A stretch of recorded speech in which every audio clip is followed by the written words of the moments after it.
Excuse me, sir? You got something to say, son? Mind if I pick your brain a minute?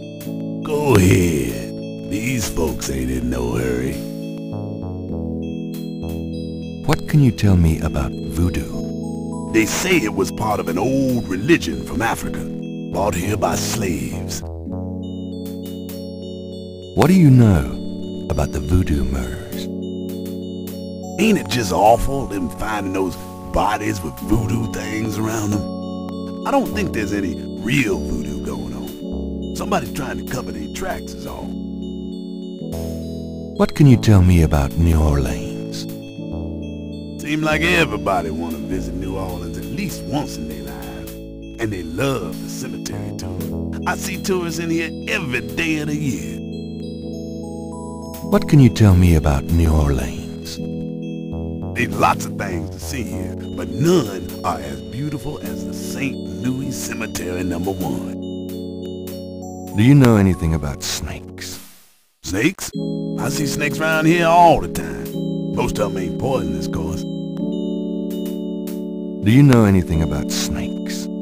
I don't mind snakes myself, but lots of folks are afraid of them. What's the significance of St. John's Eve? Why, St. John the Baptist is the patron saint of voodoo. Sometimes we get some weird goings-on in that cemetery on that night. More often a few nights before. People taking grave dirt, bones, and more. That's pretty disgusting. Yep. Don't know what they do with them, but it can't be pretty. Do you know anything about Marie Laveau? Sure. She was the voodoo queen of New Orleans. A powerful voodooine and a powerful sorceress. Believers still come to her tomb, you know. They write secret marks on the walls, leaving offerings in there. Then there's the tourists. They come out of curiosity. As a matter of fact, that big Dr. John fella from the Voodoo Museum, he's here at least once today. But Marie Laveau's tomb ain't the only one the believers visit and make markings and leave offerings at. What else can you tell me about Marie Laveau?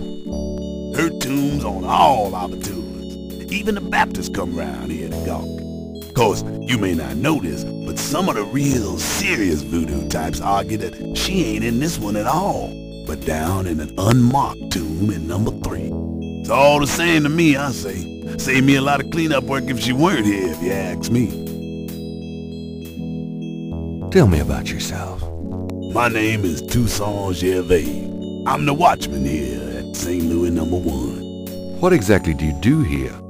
Oh, I keep the place tidy, course, but a big part of my job, too, is looking out for the grievers, you know. People come to pay their respects, and they need looking out for. Sometimes they so grief-bound they don't know what they doing. Tell me about yourself. That's about all there is to say. You said there were other marked tombs? Yep. I seen bull hearts left on tombs and a nest of vulture feathers. Plates of peas and cornmeal, animal parts, human parts even, it looked like. Male parts, if you get my meaning. And this at one of the great family crypts, mind you. Odd how them types just pick a spot and stick to it. What other tombs get marked? Can you show me? No, I ain't one for naming names. I don't like to encourage that kind of thing. It's distressing to the families, and rightly so. Don't know how that sort of thing gets started. Why folks come to start leaving stuff at that one spot. But it happens all the same. Tell me something about St. Louis Cemetery #1. You know why the dead are buried in tombs and not in the ground, don't you? The water table's too high. Them coffins would float right out of their graves. Them dead would go floating right down into the water. Of course, if it was Mardi Gras, nobody'd even notice. Tell me something about St. Louis Cemetery #1. It's a historical place. People buried in here from the Civil War and back further too. Take a look around, you'll see.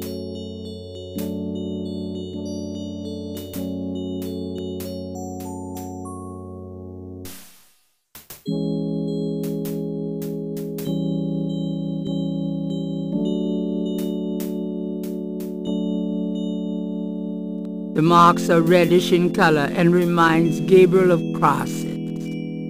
They look like they've been here a few days at least.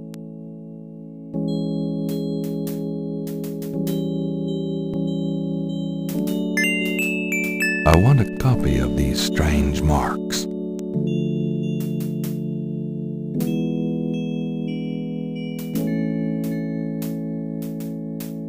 Near the Laveau tomb is a piece of red brick.